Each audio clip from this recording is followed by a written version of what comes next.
Shabbat Shalom. It's Friday again, and this time it's Parashat Vayechi.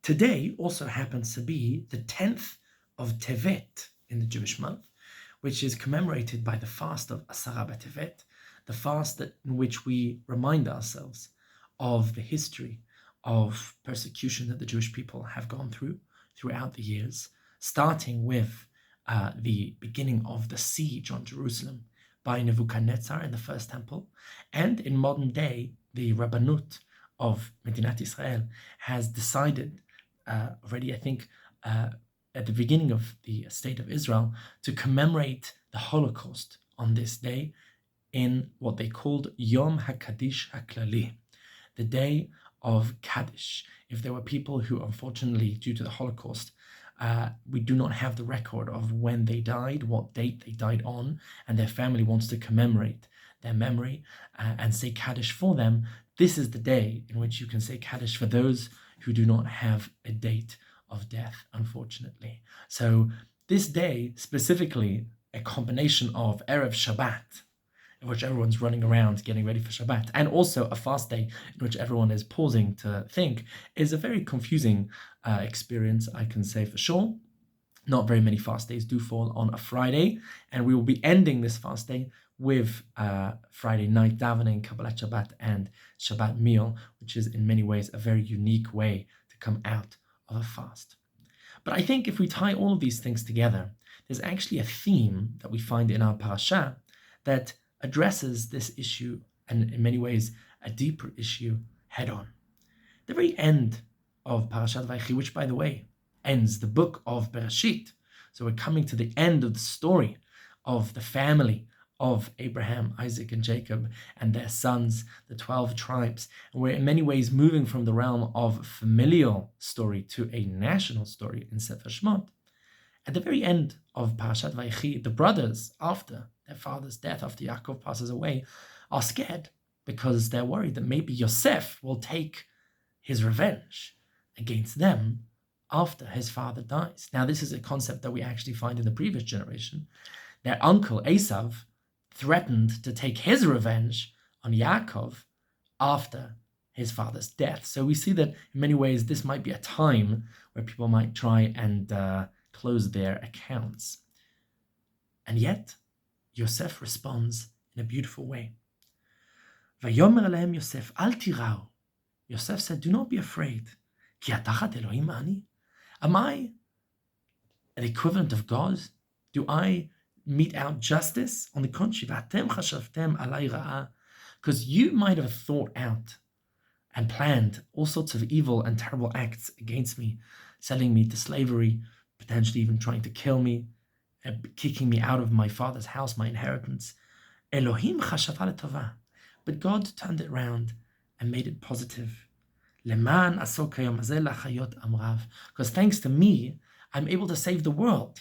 Thanks to you sending me down to Egypt, all of the different knock-on effects happened, and I got into Potiphar's house, and that ended badly, and I was kicked into jail. And there I met, the baker and the Sarah Mashkim, the Sarah Ofim, and I interpreted their dreams, and they then went on, or at least the butler went on to Pharaoh's court, and he told him about my ability to interpret dreams, and I interpreted Pharaoh's dreams, and he took me on as the economy minister of Egypt, and now I'm able to save the Jewish people and give you guys food and save you from famine. This is all the different stages that happened along the way, says Yosef. The person behind that is God. And we see this is a theme that we've seen throughout Yosef. He's constantly recognizing God behind the scenes, orchestrating every single step of the way. Today, we are commemorating the Atem Chashavtem Alai Ra'ah. Many people throughout Jewish history have planned evil and bad against the Jews to this very day. And yet, as we see, and I think Yosef gives us a very important philosophical understanding, Elohim chashava letova. Kol de'avid letav avid, as the Gemara says, God always turns things out for the better. That doesn't necessarily mean in the immediate future. Unfortunately, bad things usually do end up having terrible repercussions in their immediate history. But in the long term, if we think about it, in the long term, things work out well. Now, it doesn't give us comfort necessarily in times of tragedy to think about all of the good, all of the, every cloud has a silver lining. The silver linings don't help you when you're in a torrential rain. But nonetheless, it helps us in history, as students of history, as students of Bereshit, from the very beginning, starting to discuss our history as a Jewish nation. This is how it works. Unfortunately, this is how it works. We don't understand exactly what God is planning. We have no way of knowing in advance. But in history, in hindsight, we can often say, oh, I see how that worked, how this ended up causing that, and that ended up causing that. How the Spanish expulsion ended up bringing Rav Yosef Karo to Israel and connecting him with all of the other Kabbalists that in many ways started modern Kabbalah, and how that inspired him to write the Shulchan Aruch that connected him to the whole Jewish world, and now the whole Jewish halachic and Kabbalistic worlds were all in many ways knock-on effects of the terrible tragedy of the Spanish expulsion. All of these small little pieces that move along the way, that only God knows how, are connected. Indeed, God knows how they are connected. They all fall into place and cause historia, as Rav Kook would say, hester ya, hidden God. History is God's hand behind the scenes, moving things around. As we mentioned, we don't know how that looks in the present day. We actually read today on the Ta'anit, we read in Shul from the Torah, which is very rare to do on a Friday. We read from the book of Shmot, where Moshe Rabbeinu asks Hashem, Hodi'eni da'i drachecha, please show me, tell me how this works. Why do bad things happen to good people? Why is there evil in this world? Why are you persecuting the Jews throughout the ages? And the answer is, there is no way of human beings to fully comprehend the enormous plan that is behind history that God is running. We have no way of truly knowing, and yet we can sometimes look back.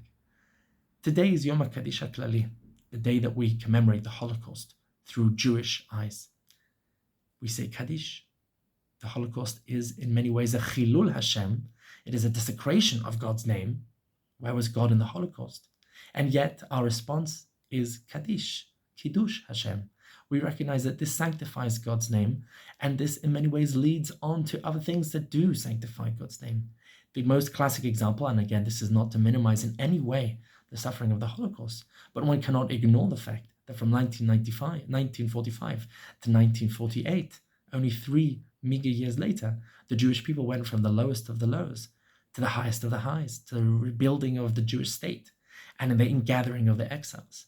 Only thanks to the destruction of European and Eastern European Jewry was the new Jewish state able to start, and the Jews were able to realize that there is no place for them in the world except for here. These messages are hard pills to swallow, and yet I think it's important that we recognize them even in our modern day life. October 7th, in many ways, the closest that we've come to the Holocaust in our lifetimes, is a terrible, terrible, dark, tragic day. And yet, today, more than a year later, we can actually appreciate Atem chashavtem lera'a. You might have planned evil against us, Hamas and Hezbollah and all of our enemies, and yet this ended up being an amazing, amazing opportunity for us to secure our position in the Middle East, to destroy Hamas and Hezbollah and in many ways elements of the Iranian axis of evil. The Jewish people today is stronger than it has been in decades. And yet, it all started with Ra'ah. And today we are Tava. And I'll say one extra thing. From all of the reports that have come out of Lebanon, with the army going through and clearing out all of the rat's nest of preparation and tunnels and weaponry and ammunition that was planned to use against us, Baruch Hashem, thank God, October 7th was only from the weaker Hamas against the small and unfortunately unprotected villages of the south. If it had been, as it was planned to be, a double-pronged attack from the south and from the north, with all of that ammunition headed against all of the cities of the north, such as Haifa and Kiryat Shmona, and all of the hundreds of thousands of Jews living in the area, it would have ended so tragically and so terribly. And to a certain degree, Hamas saved us on October 7th from a much, much bigger disaster.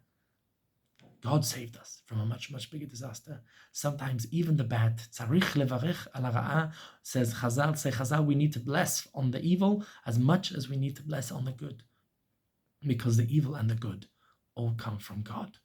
As indeed Hashem says, as indeed Yosef says, Hatachad Elohim ani. We are not God, and we do not understand God. But we can appreciate his handiwork throughout history. Shabbat Shalom.